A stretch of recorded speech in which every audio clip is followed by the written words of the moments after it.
U biti, već i do sad smo mogli to zapaziti, a sada nam barem u ovom jednom, nazovimo ga tako, agronomskom, vinogradarskom kontekstu Ivanova evanđelja, u kojem ponovno dolazi ja jesam ili ja sam, i to istinski trs iz Isusovih usta.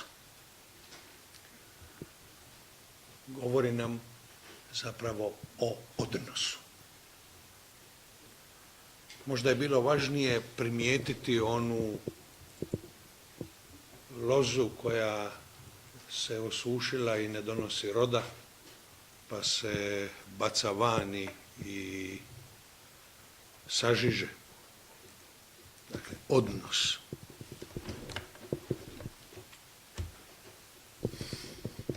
I time ćemo se nekako vratiti svim ovim upitima koji svi zapravo aludiraju na neki način na odnos koji je u pozadini.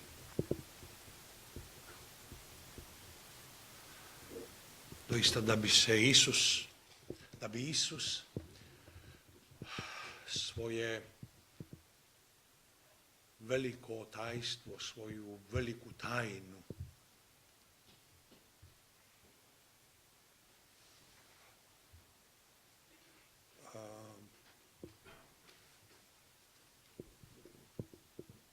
pojasnio, približio, razotkrio svojim učenicima,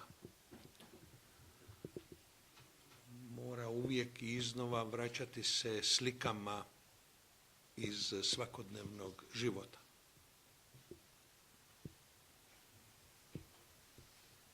Jer one su nam svima lako dostupne, lako ili relativno lako razumljive. Odmah uhvatimo poantu o čemu se tu radi. I opet u Ivanovom evanđelju se dalje nadograđuje, uvijek iznova nadopunjava, usavršuje, proširuje ono što je od početka namjera cijelog evanđelja, a to je uputiti nas u vjeru da je Isus Sin Božji, da je Sin i da Sin stoji u neraskidivoj, bitnoj relaciji, odnosu prema Otcu. I zato stalna komunikacija, stalno Isusovo upućivanje na Oca. I već smo imali prilike to davno čuti. Ja i Otac jedno smo. Dakle, posrijedi je nastojanje da nam se približi odnos, da nam se pojasni odnos, da se tu uspostavlja jedan odnos. I ovaj vinogradarski, agronomski datum spoznaje koji je nama blizak, relativno jednostavan i lako shvatljiv, upućuje na nešto tako duboko, tako veliko, da ne smijemo nipošto onda ostati patuljci. Ne smijemo ostati onda prizemni, da se tu doista onda i radi o nečem prizemnom, nego nas upućuje na nešto doista veliko, silno veliko. Silno veliko. To tim više kako nas je Petar uvodno podsjetio da se pojavljuje ovdje jedna otajstvena nova stvarnost, i ne samo u pojmu, nego doista i u stvarnosti, a to je duh branitelj, duh istine, duh sveti, i da upravo po toj stvarnosti mi onda možemo, kako kaže Pavao u poslanici Korinčanima, pomoću te stvarnosti ispitivati, odnosno ponirati u same Božje dubine. Znademo to već, da nitko ne može reći Gospodin Isus osim u duhu svetom. Znademo to već da nitko od nas se ne može pomoliti ako se duh sveti u nama ne moli. Znademo to već da nitko od nas ne može zapravo proniknuti, približiti se tajni Boga koji nam se objavljuje bez duha svetoga.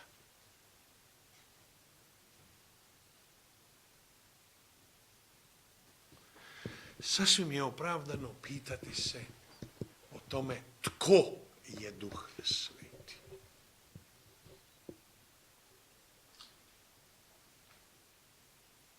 No meni je daleko važnije imati na umu ovu pretpostavku: duh sveti nas je sabrao, duh sveti nas je ovdje posjeo, duh sveti su uši da mogu čuti Božju riječ i da mogu na odlasku u duhu svetom Bogu zahvaliti: čuo sam Božju riječ.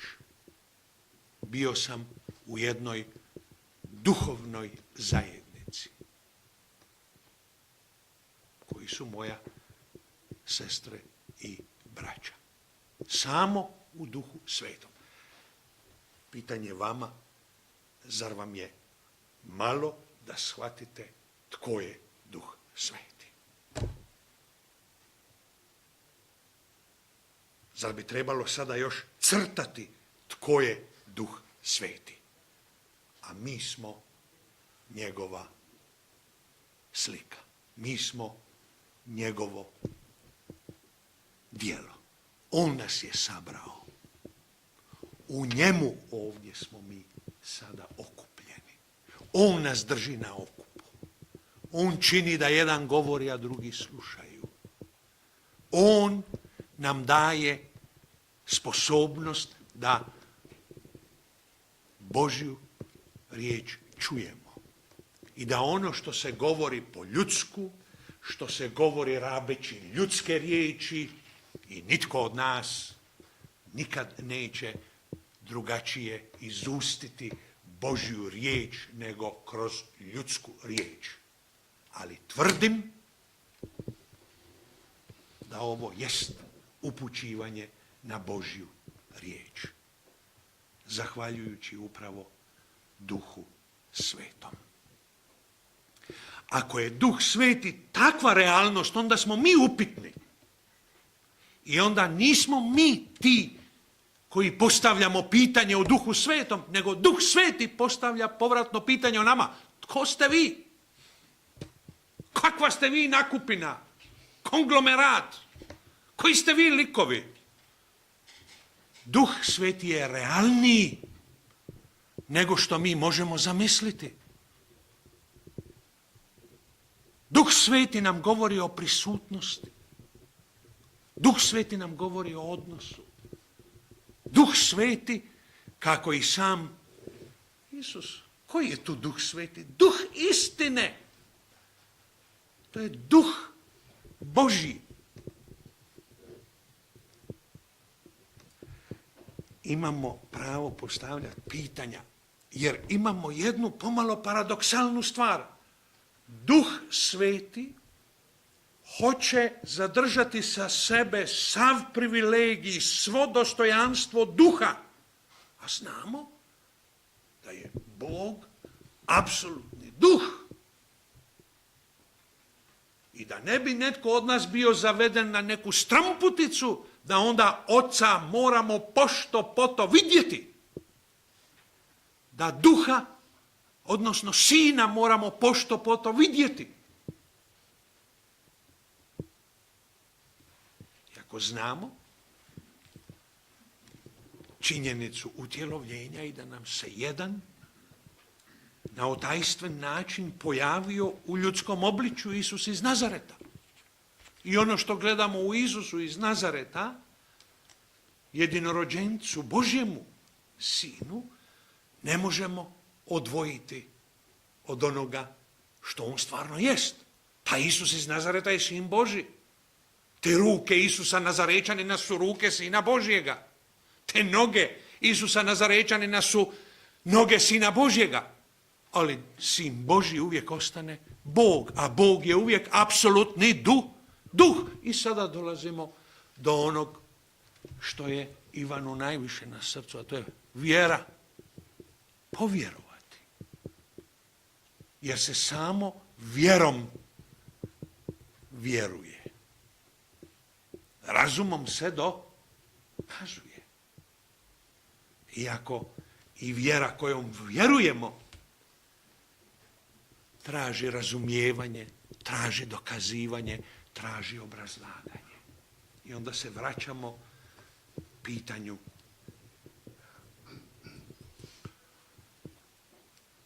imamo pred sobom cijelu povijest spasenja, imamo pred sobom cijelu objavu Staroga Zavjeta, cijelu objavu Novoga Zavjeta i imamo pred sobom ili za sobom gotovo 400 godina poniranja u tajnu kršćanske vjere,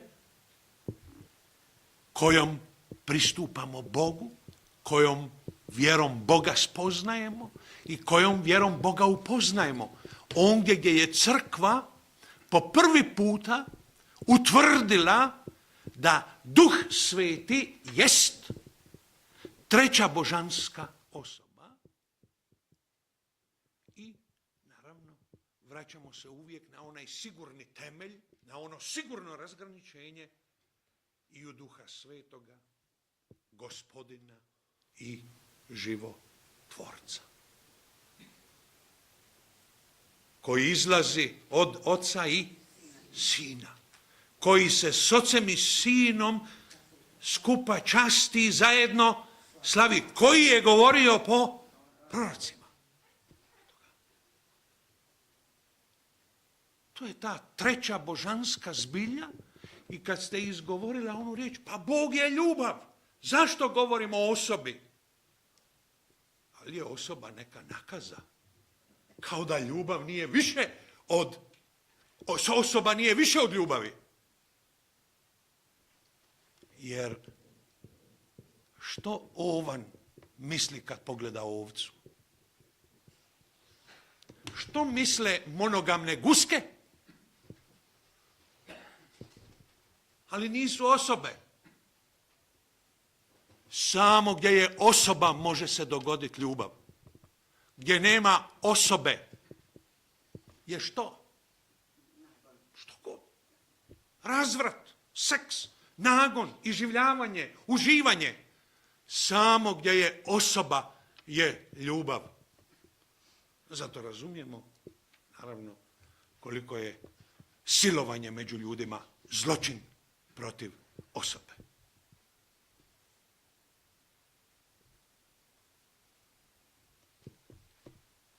I jedna važna stvar za nas, kršćane, i da promatramo to i budemo ponosni na neki način i u ovoj našoj suvremenoj kulturi negiranja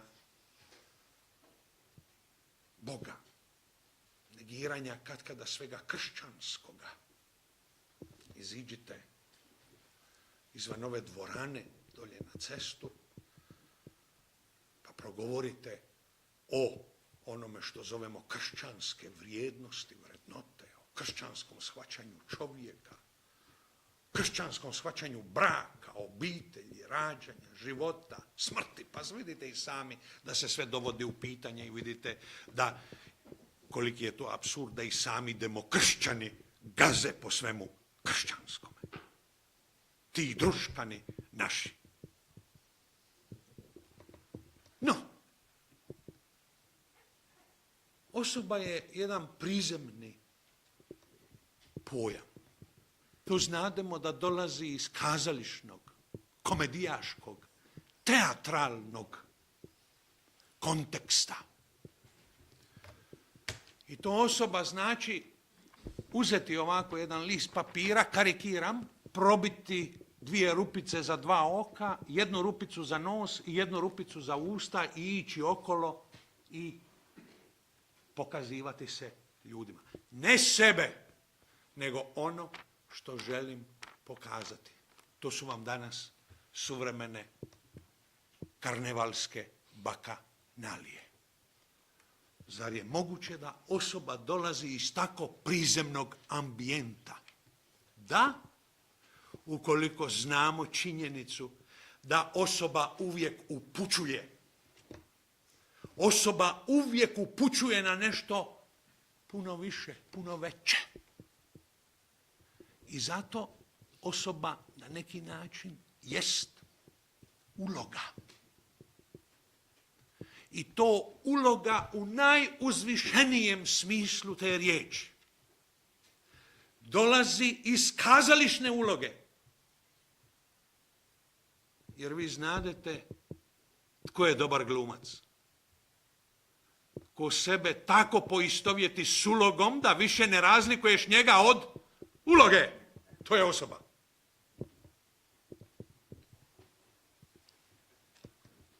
Osoba koja je u prvim kršćanskim vremenima poslužila upravo da se imenuje Božje otajstvo. Da se oslovi stvarnost onoga koji je počelo svega, koji je roditelj svega, koji je izvor svake svetosti, svega života, koji jest ljubav, kojega nam Isus u evanđelju oslovljava kao otac. Moj otac i vaš otac. I jedanput kad je zapitan, nauči nas više moliti, kaže, kada molite, recite, Oče naš, točka. Eto, prva stvarnost, otac. Bog, otac. Ali on u kojemu nam se objavljuje stvarnost sina, on koji nije roditelj nego rođeni, on koji izlazi iz te stvarnosti koja je stvarnost počela, koji je rođen, ne stvoren, rođen. Dakle, istoga dostojanstva, istoga ranga, iste naravi, iste časti, ali je ipak sin. Oslovi ga, on je sin, on je Bog sin, on je osoba zase, sin. Kao što je otac, osoba zase, Bog, otac. I da budemo na tragu onoga kako su nas crkveni oci naučili, taj Duh Sveti, taj fioret, taj cvjetić, ona mala notica, ona 16 gore, ona ili poljubac oca i sina. To je Duh Sveti. Da ga ne brkamo u potpunosti sa stvarnošću Boga koji je apsolutni duh. I možemo reći sva su trojica 3 Duha Svetoga. Otac, Sin i Duh Sveti jest onaj koji od oca i sina izlazi, koji je gospodin, koji oživljuje, koji nas okuplja, koji uprisutnjuje u meni i u vama podjednako Boga živoga, koji je otac naš, kojega prepoznajemo i spoznajemo u Sinu njegovu jedinorođencu, Isusu Kristu, i koji nam naravno daje da možemo, evo, o Bogu uopće govoriti. I sad Božji duh. Petar je iznio neke bitne natuknice ljudskoga duha. Ali to je osnovna pretpostavka da mi možemo primiti duha svetoga. Jer se radi o duhovnoj srodnosti. Govori se o tome da mi trebamo biti sposobni primiti ono što nam se daje. I utoliko nam je jasno da Božjega duha možemo primiti samo uz pretpostavku da je u nama ljudski duh. Ali to nije fora. Nego ovo je najveća stvarnost. Da je ljudski duh sposoban primiti Božjega duha. Da se Božji duh hoće nastaniti u našem ljudskom duhu. I da ja na koncu mogu doista reći, u meni je duh Božji.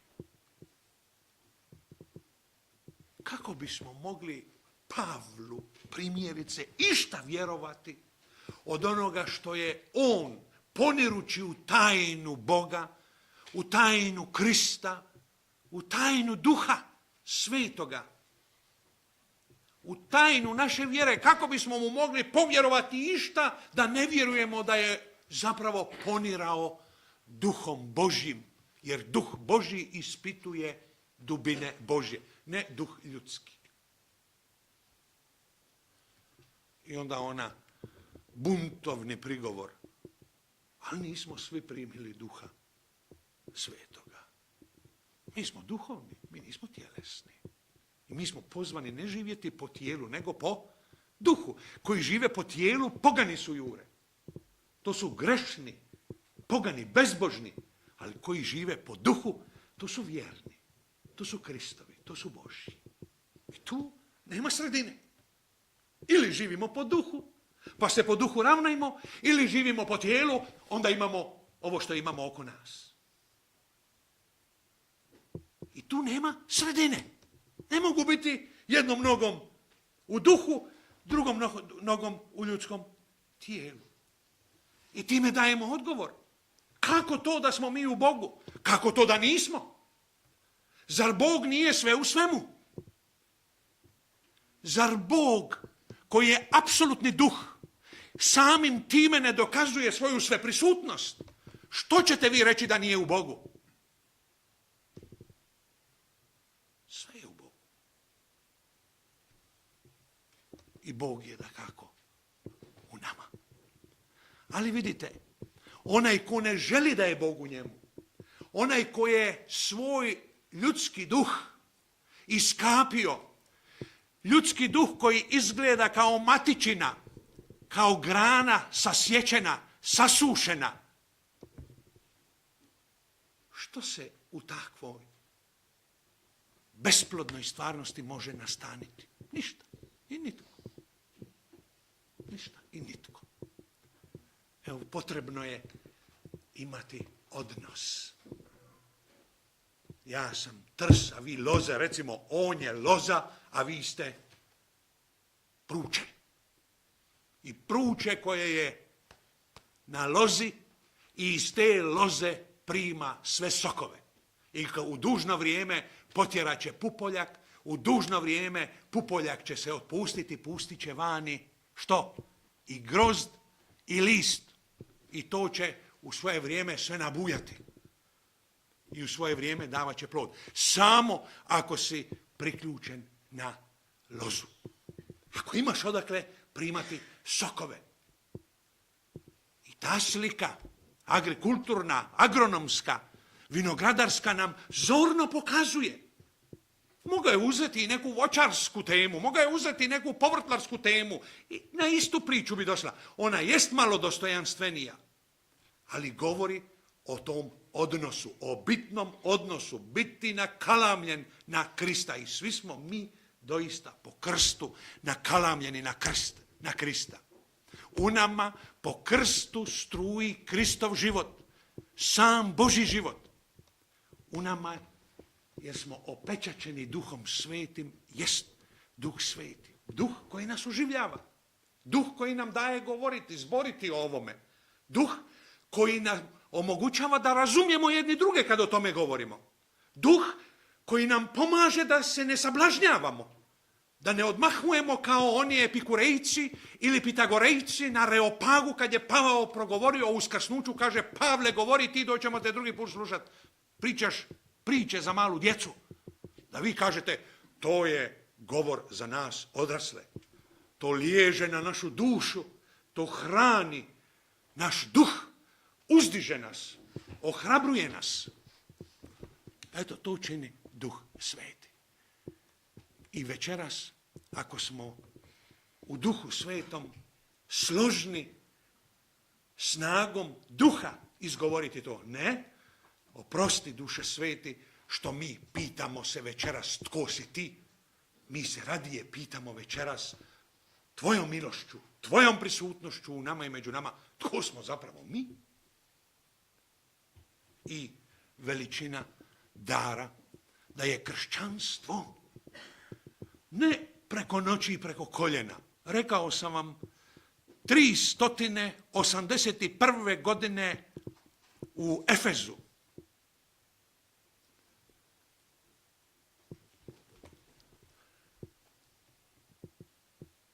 I dalje upoznajemo da je Duh Sveti ipak osoba.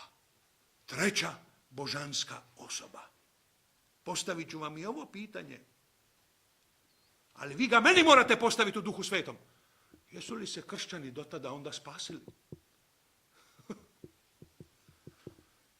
Budite sigurni da kršćani u svojoj vjeri i prije toga su jasno proživljavali i doživljavali.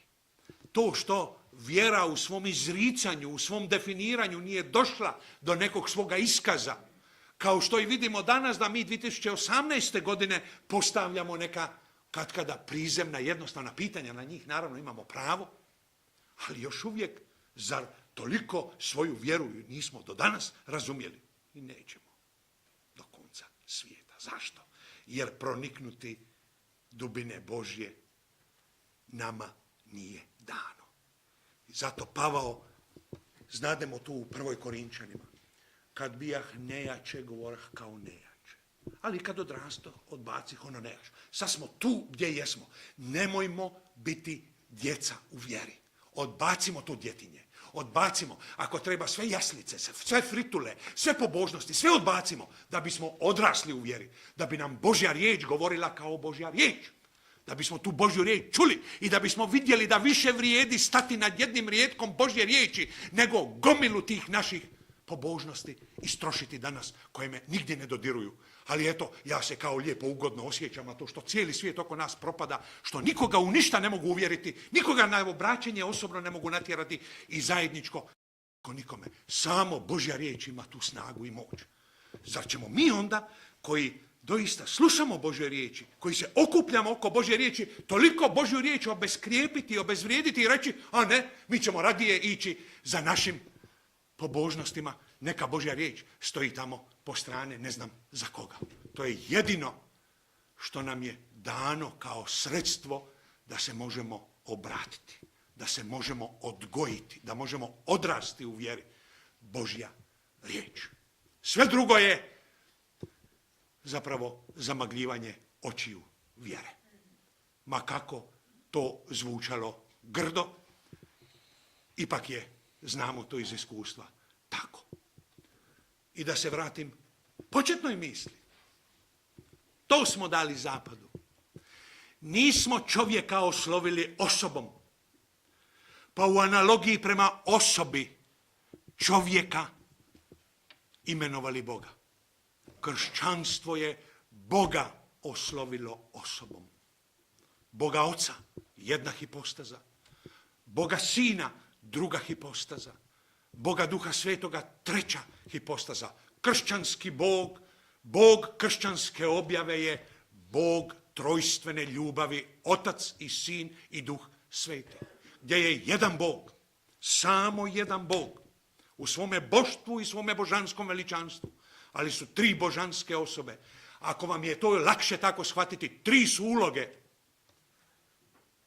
tri su nastupa, tri su očitovanja, tri su poslanja, tri su svjedočanstva. O tome nam objava obilato svjedoči i rekoh, do toga ne dođe crkva preko noći, nego crkva koja je ponirala u vjeru, koja je zrela vjerom. I nemojmo danas umišljati da smo uhvatili, kako bi se reklo to, Boga za bradu. Poganiji smo nego što mislimo. A onda je kršćanstvo okrenulo se čovjeku i reklo, pa ti si čovječe slika Božja. Što si drugo ti nego osoba? To je prinos kršćanstva zapadnoj uljudbi, zapadnoj civilizaciji, zapadnoj kulturi, da je čovjek osoba, da je do Boga, da toliko vrijedi, da je toliko cijenjen, da je tako uzvišen. I onda možete razumjeti zbog čega izrugivanje s čovjekom i njegovom, da je na sliku Božju kao žena i muškarac sazdan, izaziva toliko negodovanja u crkvi, među kršćanima, učenima i neukima. Jer dira u samu Božju svetinju, u ono što je Božje, u ono što je doista nedodirljivo, uzvišeno. I zato znamo da se naše dostojanstvo ne može mjeriti. Nitko od nas ne može izmjeriti ljudsko dostojanstvo. Moje u meni, vaše u vama. Dostojanstvo ljudsko je jednostavno nemjerljivo. To je ta naša veličina i uzvišenost. Jer smo u Boga usidreni, jer smo na sliku Božju sazdani, jer nas Bog trojstvene ljubavi, Otac, Sin i Duh Sveti, upravo na tu svoju božansku stvarnost, na to svoje nutarnje zajedništvo, koje nećemo nikad proniknuti, ali koje nam je On dao u objavi, podijelio je s nama. I slušamo ovdje kako nam On progovara o sebi, u Sinu, kako Sin progovara o Ocu, kako Sin upućuje na Duha branitelja i kaže, sve vam ovo može ostati magla, sve će vam ovo na neki način ispariti, ja ću vam otići s očiju, ali ću vam poslati Duha istine, Duha branitelja i On će vas upućivati u svemu o čemu sam vam govorio i o čemu vam i nisam govorio. Evo tu smo. Tu smo. Potvrđuje se istina Isusove proročke riječi. Mi smo se u njegovo ime okupili. On nas je svojim duhom opremio, izlio ga je na nas i mi smo u Duhu Svetom ovdje se sabrali i njime slušamo Božju riječ. Sad me recite da smo mi realniji od Duha Svetoga.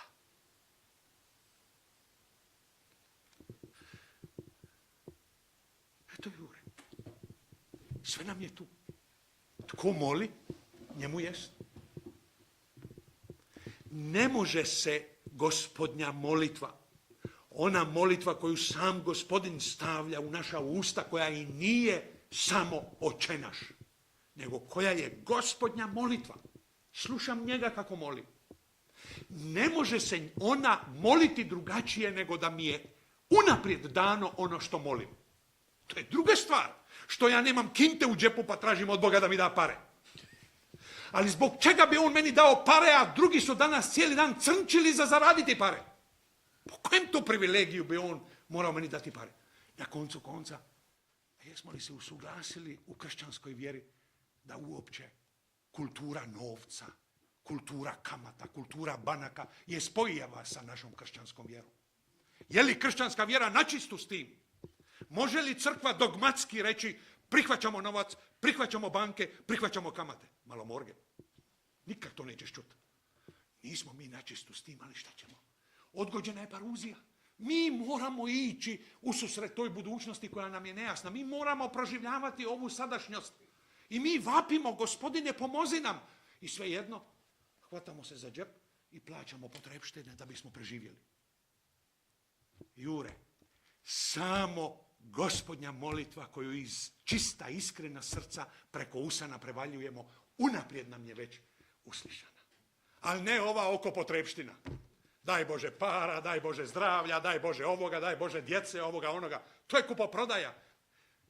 Mi mislimo da je Bog džuboks, da je Bog fliper, da je Bog nekakvi automat koji će, samo željomat koji će ispunjavati. Ne. To što smo mi tako sazdani, odgojeni, to što su nas tako uputili i što vam se evo našao jedan koji vam kaže nemamo od toga ništa. Samo Gospodnja molitva je ona molitva koja je već unaprijed ispunjena. Prije nego što smo je izustili, već znamo. A koja je to molitva? Evo da sam siguran. Da kad sam slab, onda sam jak. Kad sam siromašan, onda sam bogat. Kad sam prezren, onda znam da sam ljubljen. Kad sam odbačen, onda znam da sam u očevu zagrljaju. Jure, sve nam je to Bog u Kristu po Duhu Svetom darovao. Koga ćemo se bojati onda? Koga ćemo se bojati? Onda nam je jasno da nam i ugovori i paktovi često puta mogu biti samo teret oko vrata, a nipošto prednost.